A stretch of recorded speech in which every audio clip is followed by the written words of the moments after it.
لله رب العالمين والصلاة والسلام على أشرف المرسلين سيدنا ونبينا وحبيبنا وقائدنا وقدوتنا محمد ابن عبد الله صلى الله عليه وسلم وعلى آله وصحبه أجمعين ومن تبعهم بإحسان إلى يوم الدين وعنا معهم يا أرحم الراحمين. All praises due to Allah subhanahu wa ta'ala, the merciful, the almighty, and we send the best salutations and peace upon our dear and beloved Prophet Muhammad sallallahu alayhi wa sallam, upon his companions and family. We ask Allah subhanahu wa ta'ala, the merciful, to grant us their company in the best ranks of paradise. Ya Arham Ar-Rahimin, Ya Dha Jalali wal Ikram. My dear brothers and sisters, welcome back to a new session of Tafseer. And Alhamdulillah, Allah subhanahu wa ta'ala gave us the ability to be present in the month of Rajab. And the month of Rajab is one of the sacred months.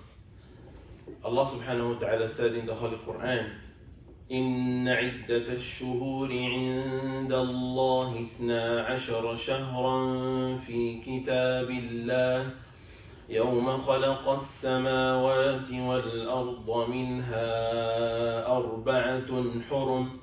So Allah subhanahu wa ta'ala said that when He created the months, He made amongst these 12 months, 4 of them sacred. And these 4, 3 of them are consecutive, like Dhul Qa'dah, Dhul Hijjah, the Shahr of Hajj, and Al-Muharram, in the first month in the Islamic year. And then one of them is individual, which is Rajab, the month that we are actually in. This month, brothers and sisters, is the month where so Allah subhanahu wa ta'ala raised the importance of this month. And how can the Muslim deal when these months comes? The scholars have quoted something very important for us, that the mistake and the sin in the month of Hurum, the sacred month, is worse and has more, is more in the punishment. Allah subhanahu wa ta'ala punishes in it worstly. And then the hasana in the month of these sacred month is more valuable to Allah subhanahu wa ta'ala. That's why when these months comes, brothers and sisters, we have to be more careful in terms of committing any haram, engaging in any mistake, in any things which are prohibited. But rather, we have to increase our ibadat. We have to be more making all kind of worships, increasing in it. Try to change our attitude. Try to behave well. Try to also get ready. Why? Because the month of Rajab is a month that, how many months left to Ramadan? Only one. Because Rajab, then we have only Sha'ban. Then Sha'ban is Ramadan then. See?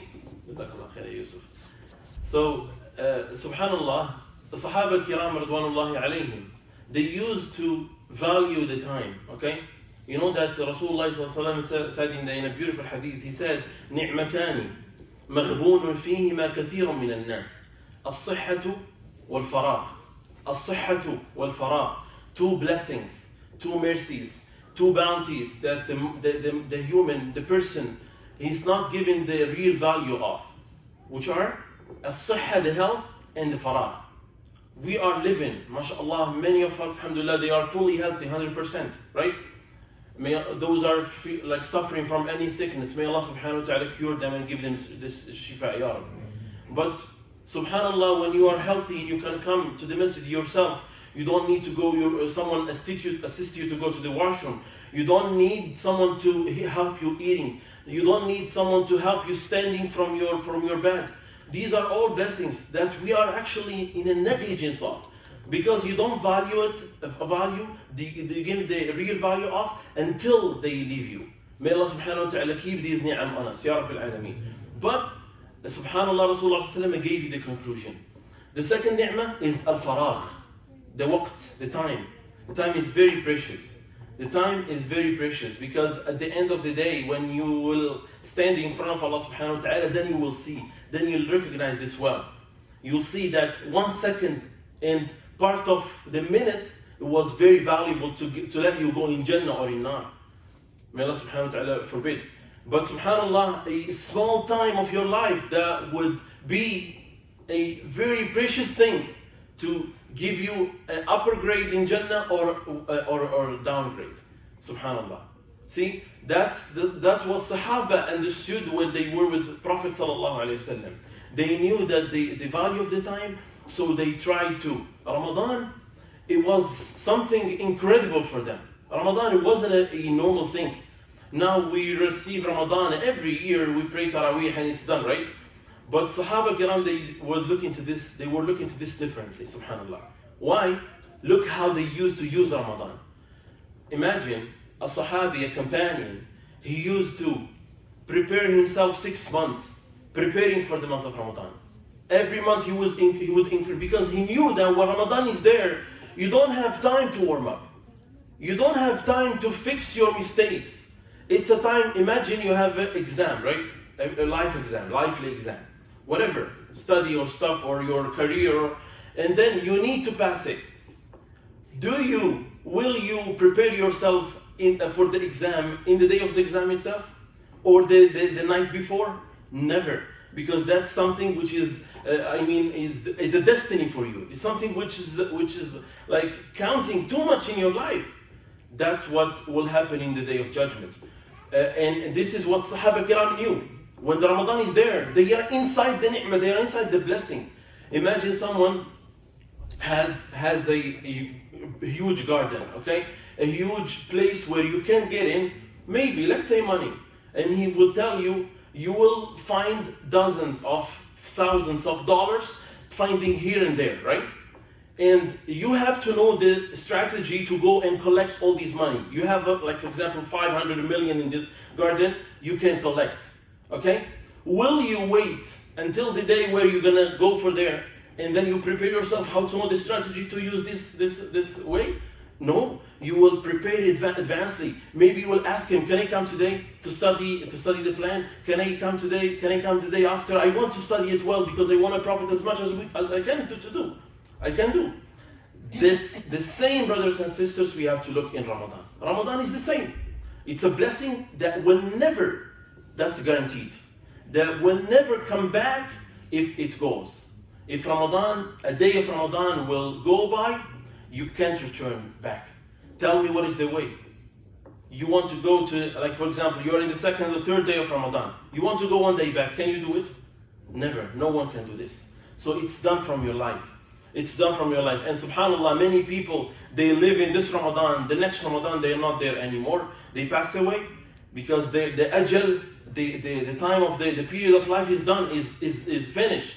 That's why, brothers and sisters, we have to prepare ourselves before that time.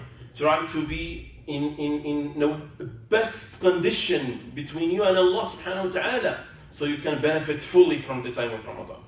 As Sahaba Kiram, as they said, 6 months preparing to it. When Ramadan comes, they are fully ready to profit from Tahajjud Quran. Now when Ramadan comes and you want to recite, it was narrated through the history of Islam that Uthman radiallahu anhu, he used to recite the Quran each 3 days he would recite it once. Al-Shafi'i radiallahu anhu rahimahullah, he used to recite one day 2 khatam. In one day 2 khatam of the Quran. One in the night and one in the day. And these stories are many. Now let's say someone who, mashallah, we shouldn't say mashallah, but he's not used to recite the Quran.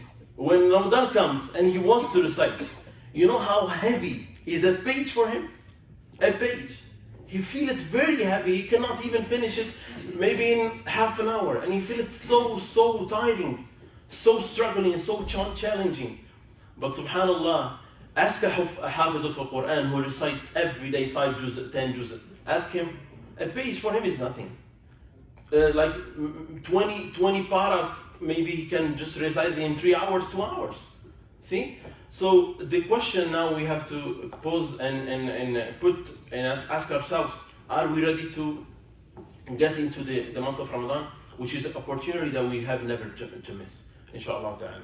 So, brothers, just like as a reminder, Allah subhanahu wa ta'ala and Rasulullah sallallahu alaihi wasallam encouraged us to value the ni'mah of the time, to value the seasons that Allah subhanahu wa ta'ala has given us, just to fill up the iman and to instill the taqwa and the piety in our hearts. May Allah subhanahu wa ta'ala give us the ability to perform as He is satisfied upon. Ya Rabbal Alameen, Ya Hayyu Ya Qayyum. So, brothers and sisters, last time we stopped on tayammum and we finished it. And I just want to revise the way to do the tayammum. So the tayammum is this way, in according to the Sunnah of Rasulullah sallallahu alaihi wasallam. You go in any, so where the dust is, this is the most preferable thing. So you hit this way on the ground, so some of the dust can stick on your hand. This is actually a wisdom, okay?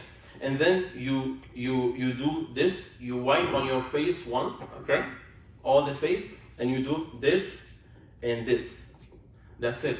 You don't have to go on your feet, or don't wipe anything except with the Sunnah of Rasulullah. Rasulullah did this, wipe the face, and 1 and 2 on the back of the hand, not on the inside of it. Okay?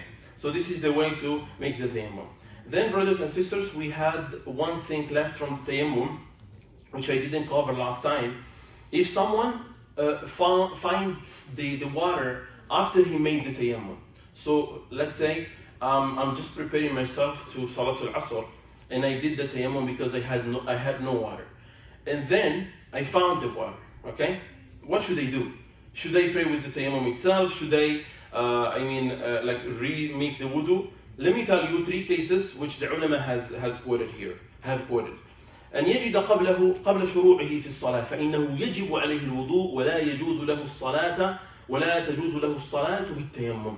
Means if you make the tayammum, okay, and you find the water, then you're not permissible to go for prayer until you make the wudu with the water itself, because you found it, and finding the water, that breaks the tayammum.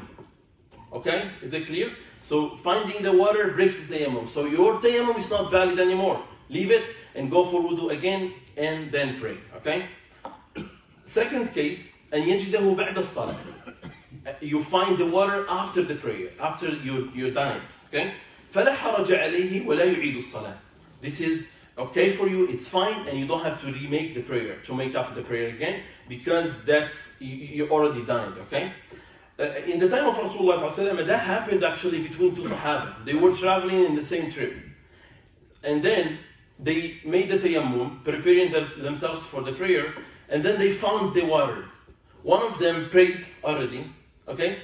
Sorry, they found the water after they prayed, because we're in this case, the case of finding the water after you prayed.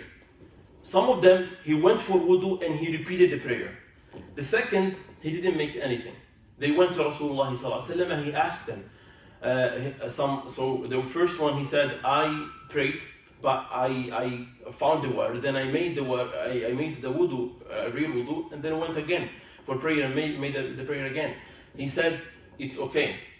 Let me just find the word of Rasulullah sallallahu alaihi wasallam. Yeah.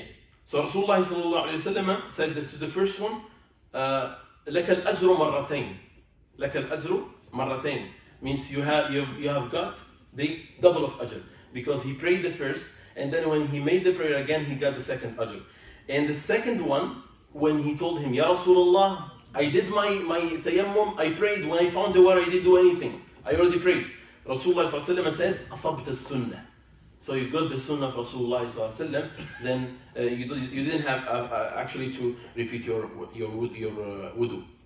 Third, brothers and sisters, أن يجده أثناء الصلاة فإنه يبطل التيمم لقوله فإن لم تجدوا ماء. So to find the water while you're praying. Did you get this?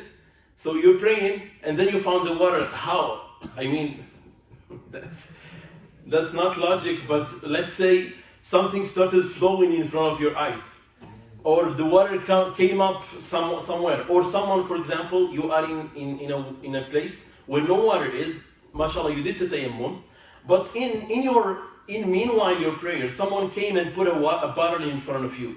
Then you saw it. Okay? So that's, you have to break your salah. You stop your prayer and you go for wudu and come back. Okay? Because Allah subhanahu wa ta'ala said, فَإِن لَمْ تَجِدُوا مَاءً, means the prayer should be all in this case of not finding water, no water there. ولقوله صلى الله عليه وسلم فإذا وجد الماء فليتق الله وليمسه بشرته.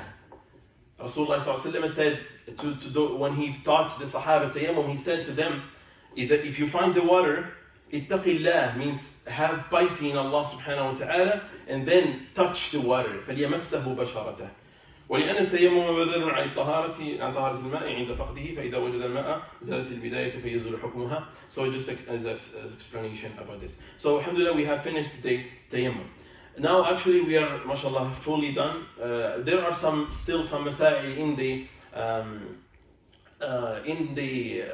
which are actually part of the impurity and related to the woman, Masa'il like menstruation and stuff. And I prefer to do this, inshallah, in another majalis, as I've been waiting to go into the next ayat of Surah Al-Baqarah and go back to the Tafseer. So inshallah, maybe we'll find another time for these things, inshallah ta'ala. And especially these Masa'il, they take long time, okay, to explain, to clarify many details of them. So I prefer to wait for that, inshallah ta'ala. Okay. I still have some small masail on the najasa, on the impurity, which I missed while we have done them. I'll just go on them very quickly, inshallah. Firstly, brothers and sisters, we have to know that the najasa, we have two types of najasa. One is temporary najasa, and one is permanent najasa. Okay? The temporary najasa, it's like the urine, the feces, whatever connected to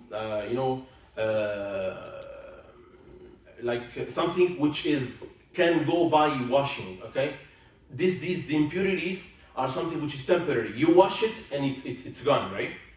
This one you can just, as I said, clean it. You purify yourself by washing it. The second type of najasa, of impurity, is the najasa that cannot go in any way, which is firstly the najasa of the kilb, the dog.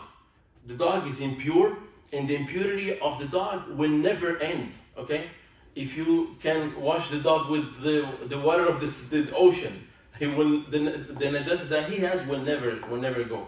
Okay, then al-khinzir, the pork, and then rawthatul himar means the feces of the donkey, wadamul hayd, the blood of the menstruation, and then wal bawl, and the urine, al-gha'id. So these are impurities that are impurities in themselves. So whatever you can, they cannot be taken out because they are najasa. I mean, they're najasa like ayniyya. They are a najasa which is it cannot be gone. It cannot be taken away until you wash it. Okay. Then, okay. كيف يحصل تطهير محل النجاسة? How can the najasa, the impurity, to be washed? How can we get out of it? The first one, subhanallah, the ulama, brothers and sisters, they distinguish between two major things. They say the najasa of the dog and all other najasat. Okay? Why? Because the najasa of the dog is a major impurity. It cannot be it cannot go fully until you do the process Rasulullah ﷺ taught you to do, which is تغسله سبع مرات تغسله سبع مرات أولاهن بالتراب سبع مرات أولاهن بالتراب. Okay, so you wash whatever for example, you have a pot where the dog came and ate something or drank from it. So we have to do this pot. It cannot be purified, and you can use it for wudu or for whatever until you do a process, which is wash it 7 times. 7 times. Ulahunna, the first one, with the dust. Okay, with the dust. You take the mud or whatever and you clean it, and then you wash it 6 times with the water. And then the najasa can go. And as I mentioned before, subhanAllah, this thing is a scientific experiment that the scientists actually they approved that this najasa or the bacteria that happen when the dog comes and drink from the pot will never go until the process Rasulullah taught us has to be done. Subhanallah. See? Then, the second kind of najasa is whatever najasa goes by any, you wash it and it's purified. Okay? You have to wash it first, and if it's not clean, the second, then the third, until the najasa goes fully. Okay? Until the impurity goes fully. There is a hadith of Rasulullah that can show you how that can happen. Subhanallah, one Bedouin came to the masjid of Rasulullah Masjid al-Nabawi. And when he entered, he urinated in the masjid itself. Okay? Rasulullah when this companion, they saw him doing this, what they did? They stood and they went to him, kind of like want to beat him, right? Or to stop him somehow and get him out from the masjid of Rasulullah.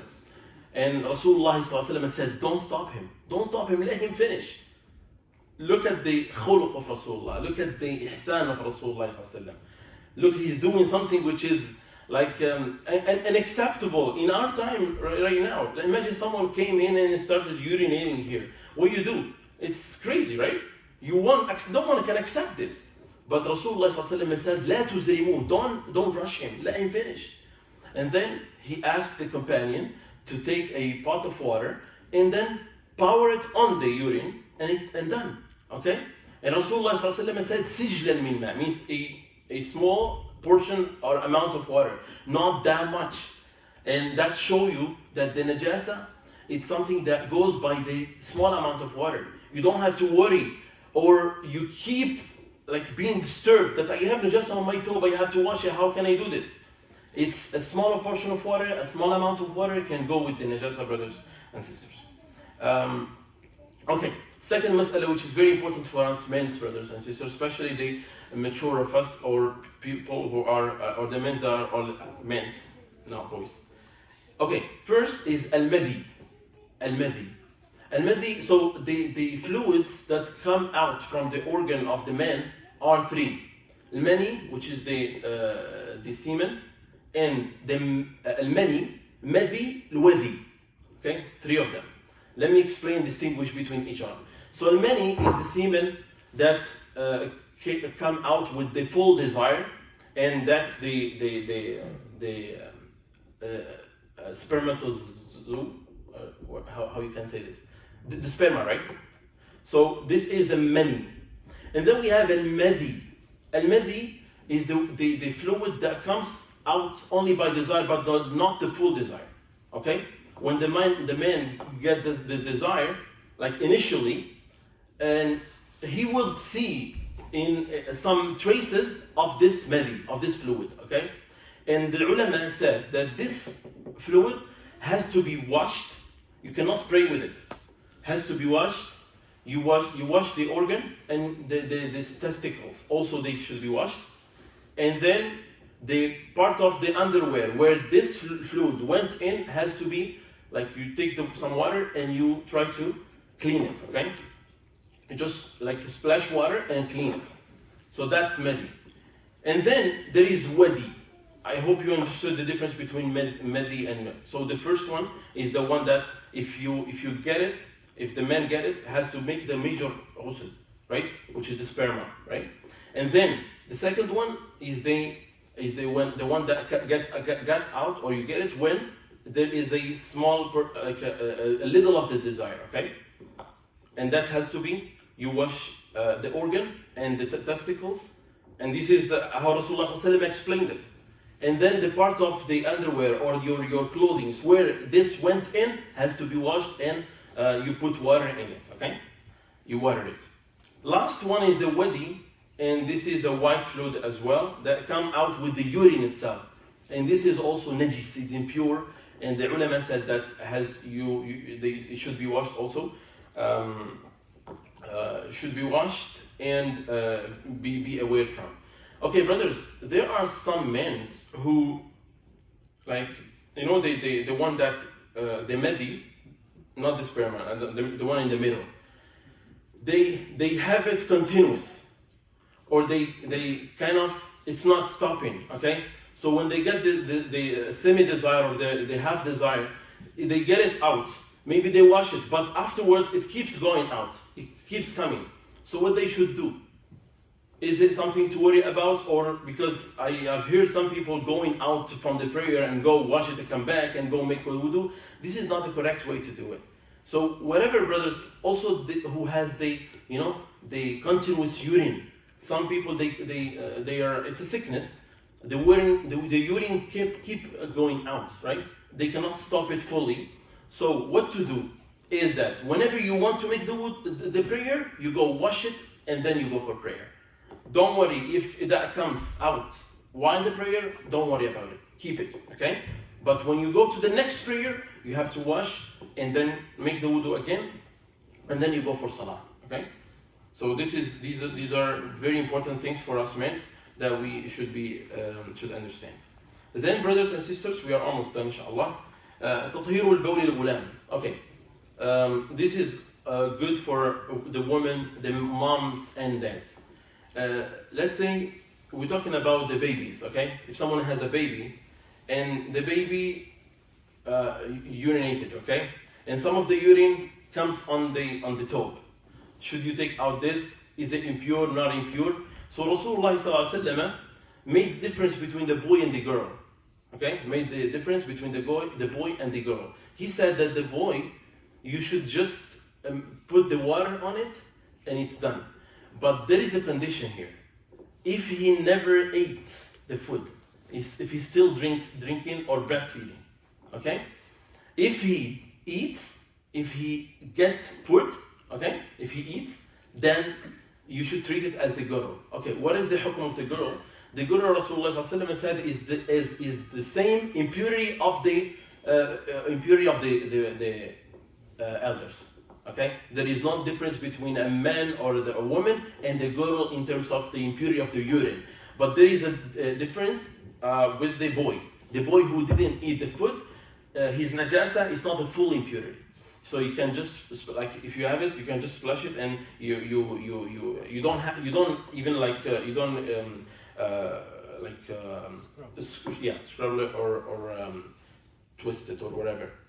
Rasulullah sallallahu alaihi Qais binti Muhsin radiyallahu anha, a woman came to Rasulullah sallallahu alaihi wasallam, and she had her boy with her. And Rasulullah sallallahu alaihi wasallam, when he saw her, he took he held the baby, okay, and the baby urinated on the top of Rasulullah sallallahu alaihi wasallam. Rasulullah sallallahu alaihi wasallam called with some zamzam, and he washed, just splashed his toe, and that was gone. Okay, last part. حكم الموضع المتنجس إن خفي. Let's say, brothers and sisters, you got an impurity on your toe, okay? And then you forgot where the urine was, okay? For example, I got it in this place, okay? And then I forgot, was this part of this hand, or this arm, or this arm? Where should I wash, okay? So there are 4 cases. Just focus with me so you can understand this. أن تجزم بإصابة النجاسة للموضعين. So you're sure that the najasa got here and here, so you wash them both, okay? There is no confusion in this, because you are sure with the najasa in, you wash it. Second case is أن تجزم أنها أصابت أحدهما بعينه. So you are sure that instead of both of them, no, you're sure that the najasa came on this part and you wash it. So basically what they want to say that whenever there is a certainty that najasa is there, you just wash it and you're fine. Okay, the third, when you're confused, أن تغلب على ظنك أنها أصابت أحدهما فتغسله وحده. You're confused that which one is the najasa went in. So what you have to do? You wash just the part that you're having confusion on. You don't have to wash them both, okay? So when you have a confusion, okay, you count on the percentage. If there is 60%, for example, that is in this side, this is a hukum from Allah subhanahu wa ta'ala upon you. You don't have to make extra effort to look what the najasa is and follow it and keep burdening yourself by this. Just leave it. Allah knows your weakness, okay? The fourth, brothers and sisters, is أن يكون الاحتمالان عندك سواء فتغسلهما جميعا. So for example, I forgot what the najasa is, here or here, and then I don't know both of them, like I don't have any percentage that I can prioritize. Then you wash them both, okay? So basically the conclusion, we can just summarize this, that whenever you get the certainty, just wash what is certain, okay? And the certainty, brothers and sisters, starts over the 60%. 60%, 70% that there is a najasa somewhere, just wash it and you're fine, okay? Whenever there is a conclusion, go with the lower thing, okay? Be in the safe zone, okay? You say you here or here, you wash them both and you get out from the khilaf of Ahl al-Ilm also, inshallah ta'ala. Alhamdulillah, brothers and sisters, we have finished and completed the gates of or the Masa'il of Taharah and the impurities. We did alhamdulillah ghusl, major ghusl, wudu, we did tayammum, we did all whatever comes after, before the prayer. Now we are ready to go and start the prayer, inshallah ta'ala. But inshallah that is going to be from next time, inshallah ta'ala, bi'idhnillah ta'ala. This is this is the most important part that we will be starting next time, brothers. So please don't miss these lessons, as what is coming is more exciting, more interesting, more beneficial, inshallah ta'ala. Okay, so whoever wants to leave the majlis, he can do so. Who wants to stay with me, I will give like 15 minutes, 10 minutes for Q&A, for questions, and then we'll leave, inshallah. Okay, very quick, inshallah, if you will, to benefit. And okay, questions, you can keep it, sir. Any type of question or specifically about this? If it's about this, it's going to be better. Okay. But if it's general, it's okay. Okay. As long as they can answer, inshallah. I have one. Tfadl. So we know like the prayers in the Haram in Mecca is 100 times like a regular salah. Yeah.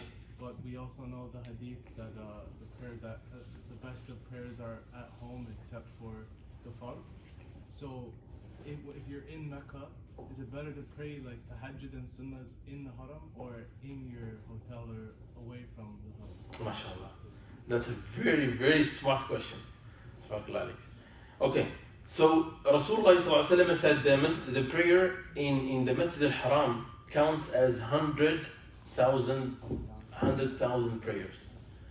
So when you pray one dhuhr, it's like you prayed for 84 years. So this is one of the karamat of Mecca. When you go there, you would have no home, right? Oh yeah, sure. Yeah. Because it's going to be the hotel, but it's just like a temporary place where you stay and then you leave it, right? So basically, whatever you have your home or not, because people of Mecca who are in Mecca itself and they are in the limit of 7 kilometers away from Haram, they are all counted as Haram. The most correct, authentic qawl of Ahl al-Ilm, of scholars, they say that until the limits of Haram, because the limits of Haram are away from Haram, from the Masjid al-Haram, are almost 7 kilometers away. So all this distance, these limits are all included in the 100,000 prayers. Yeah, whatever you pray in Mecca. Obviously, in the Haram, the ajr is higher. Why? Because of the congregation. The Jama'ah is sometimes they can pray in the same time. 1 million people. See? And the congregation, more is bigger, more you get more ajr. More you get ajr. Any other questions? Says, we are not supposed to touch the mahram, right? But while doing the tawaf, like men and women are going together and they're touching each other. So is it acceptable or not acceptable, or what's the? Because there's too many people, you can't even walk, so you have to push and. Okay. So basically, the man should know that he shouldn't do this by intention. No, not intention, but it's happening, but it's unintentional. If that happened and out of your control, it's okay, it's fine. But you don't engage yourself in, like, you don't do it or you intend it. As long as you're not intending, and you get in a crowd or in a busy place where everyone is touching each other, it's okay. But you try to face your you know, the Qibla and ask Allah subhanahu wa ta'ala to get you out from this. But generally, the ulama, they tried their best to resolve this issue, but they couldn't. It's hard to make a division or separation as and subhanallah, let me tell you something. When you're making a tawaf, you don't even think about these things. Yeah, especially it's Aisha radiallahu anha, when Rasulullah sallallahu alaihi wasallam said to her that people in the day of judgment will be resurrected with naked, with nothing on. And then Aisha got a bit surprised and said, Ya Rasulullah, will they be attracting each other? Rasulullah said, Al-amru a'zamu min dhalika ya Aisha. Means the matter is higher than thinking on these things. You will face Allah subhanahu wa ta'ala, and you will face the judgment. You will be judged in a period very short. So it's you got it? So Allah alam, yeah. Any other questions? When is the next section? You are ready to go for salah, right? In the masjid, Jummah prayers, and you get sniffed by a dog. What do? Like you are already ready, right, to go and do salah. Like you have done your ghusl, your wudu. Yeah. And now you enter it because I've seen videos of the security where there is one sniffing dog, right? Like sniffing. Yes. I Yes. don't know where. I know. I mean, did the dog? Will the dog will touch you with the saliva, with his? Yeah. So if that happened, brother, you should take off this, because this is najis. And even if you're going to the masjid, go back to your home. Maybe you pray home. Allah will give you the ajr of jama'ah, because it's out of your ability. And you go home, pray home, change your clothing, and then yeah. Otherwise, you can't come in to pray with this. There is no exception to that. No, you cannot. No, it won't be accepted. Yeah, it has to be changed for sure, 100%. I had my question, but I have a follow-up. So in that case, you have to first use soil to clean it and then 6 times. The ulama said that if you use the time of Rasulullah ﷺ is different. They didn't have these detergents and stuff that you can wash with, but this time these are enough for you. If you put it in the washer and it's washed, it's fine then. Okay, my question, Yeah. when you flush, so sometimes not the dirty water, Mhm. the flushed water, which Yeah. is clean, it splashes off. Yes. So what is the hukum for that? Yeah. Look, there is a rule. The rule is that when there is a certain amount of water, it cannot be impurified, never. The certain amount of water that Rasulullah ﷺ mentioned, he said, إِذَا جَاوَزَ الْمَاءُ الْقُلَّتَيْنِ لَمْ يَحْمِلِ الْخَبَثِ. I forgot about how much the qullatayn are, but I think are more than 3 liters or stuff about this of water. If the impurity will be mixed with this amount of water, will never it doesn't affect in it. See, so if we calculate it, it's gonna be pure. Whatever can come out from the stool, it's okay. But in my opinion, just get away from it until the water flows and then see. So try to avoid it. And if in case you're sure that some of the water went on your toe, when you go out to the sink, take the water and splash it on your toe. Maybe it will be wet, but it's okay. Try to put some water on it, okay? On the place where, but flush when you are away from it, so you don't get these. Yeah. Any other questions?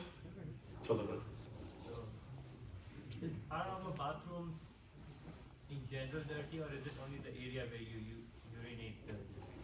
Only the area that the najasa is in. If you go to the places where the wudu is, right? Maybe the floor is impure. Maybe because people who were in, if they walk and step over the floor out, they're gonna make it impure, right? But it's fishy. Yeah. My opinion, try to always be away from like whatever, I mean, don't step with your socks, for example. Don't make the toe contacting the floor directly, just to avoid. But religiously, you are not responsible on the najasa until you are sure that it falls on your toe. You're not responsible at all. So my question is mainly towards the bathroom in our homes. So we use it for changing clothes, for our shower and all that stuff. So is it still not? Yeah, I mean the same thing. If you think that, for example, I know my kids that they use the washroom properly. I use it properly, and I don't get anything out from it, right? And I can assure that maybe 99% the floor is all clean perfectly, nothing is happening. So I can use it normally. Whatever, for example, my toe went in it, I just like I don't worry about it. Okay? So it's based on how is your intention on it. See, how much you intend the impurity is there, then it counts for you. So Allah Subhanahu wa Taala will give you the responsibility on what you think. What is your see? You got it. So is the whole bathroom where you should not take the name of Allah and Rasul, or is it only the, let's just say the... Yeah. So the ulama said that the name of Allah shouldn't be mentioned with the presence of any najasa. Okay? And I heard some scholars talking about this. They said that the newer fatwa, the actual updated fatwa, they say that as long as the najasa, when you flush, everything goes out, then generally the washroom is clean, right? There is no najasa, actual najasa in it. So, for example, if you say Bismillah or something, it becomes like a regular room, right? Because the najasa went out, it's not there anymore. Allahu A'lam, yes. Any other questions? A very general question. Jazakallah khair. What is the definition of ummah? Ummah? Ummah. Yes. Is it everybody after Huzur Akram Sallallahu Alaihi Wasallam? That we are the ummah of Muhammad Sallallahu Alaihi Wasallam? Does this include the non-Muslims also, that they are a part of this same ummah? Yes. Or it is only related to Muslims? Okay. The ulama say that the ummah is divided by two: ummatul da'wah wa ummatul ijaba. Ummatul da'wah, ummatul ijaba. Means ummatul da'wah are all people that are called towards Islam. Us included, everyone. So everyone came after Rasulullah sallallahu alaihi wasallam. He's definitely inside the circle of ummatul da'wah. Because da'wah is to call people towards Islam, right? So everyone is called towards Islam. There is ummatu al-ijaba, so people who have responded to this call, okay? To people who have accepted Islam, or they were born actually initially in Islam. So everyone came after Rasulullah sallallahu alaihi wasallam are the ummah of Rasulullah sallallahu alaihi wasallam, and they're divided by two: ijaba and da'wah. So we are a part of both the ummah. Both ummah, yeah. Both the ummah. Yeah. No, basically they did this separation because of the question you said. You asked me how about people who are not amongst the mu'mineen and muslimin, they're kuffar, right? At the moment, for example, a person who is not a Muslim. Yeah, who not a Muslim. He's in the ummah of Rasulullah sallallahu alaihi wasallam, but he belongs to ummatul da'wah because he's in a call. Allah, Prophet sallallahu alaihi wasallam, and his Prophet called him towards Islam. Maybe he get it, maybe he not. Maybe he got it in a wrong figure, in a wrong way, but he's still amongst the ummah of Rasulullah sallallahu alaihi wasallam. Any questions? We should conclude, inshallah. Okay, Jazakumullah khair. Before we conclude, are we certain the next session is next week, or is it some other? Yeah, actually next week. So please just follow the Friday announcements. You know why? Because we were discussing to have a class, Tafseer class, or a program for Arabs. Okay, and I would conduct the program. See. But, so inshallah will replace me, Maulana Hamza, inshallah ta'ala. But there is nothing now confirmed. Inshallah, on Friday you will know. Okay? Inshallah. If you don't, basically I'm in from now. But inshallah, if any changes on the Tafsir announcements, on the Friday announcements, everything will be clear, inshallah. Okay, can we have the last question, please? Last question. Sorry about this, brother. said that when you find water in the prayer, it doesn't count, right? Yeah, And you have to break it. so if it's raining, is that the same? Oh, mashallah. Oh, mashallah, that's a very hard question. If it's raining and you have a way, you can find a way to collect the water and have it in somehow to make the wudu, you should do it. Yeah, right. But if it's a light rain, how you can do this? It's hard. Then most likely it's gonna be not doable. So you just leave it. Yeah. Wallahu alam. Okay, اللهم اهدنا فيمن هديت وعافنا فيمن عافيت وتولنا فيمن توليت وقنا شر ما قضيت إنك تقضي ولا يقضى عليك اللهم وفقنا لما تحب وترضى وخذ بنا وصينا البر والتقوى اللهم انصر الإسلام والمسلمين اللهم انصر الإسلام والمسلمين اللهم انصر إخواننا في غزة اللهم انصر إخواننا في غزة اللهم انصر إخواننا في فلسطين اللهم انصرهم بنصرك الذي لا يرام اللهم انصرهم نصرا عزيزا مؤزرا يا رب العالمين يا حي يا قيوم. May Allah subhanahu wa ta'ala forgive our sins. May Allah subhanahu wa ta'ala accept our a'mal. May Allah subhanahu wa ta'ala accept our julus in the masjid to benefit from these programs. Ya Rabbil Alameen. May Allah subhanahu wa ta'ala make us all amongst people who have forgiven. May Allah subhanahu wa ta'ala write us amongst people of Firdaus al-A'la. Ya Arhamar Rahimin. Ya Rabbil Alameen. قولوا قولي هذا وصلى الله وسلم وبارك على سيدنا محمد وعلى آله وصحبه أجمعين وآخر دعوانا أن الحمد لله رب العالمين. جزاكم الله خيرا.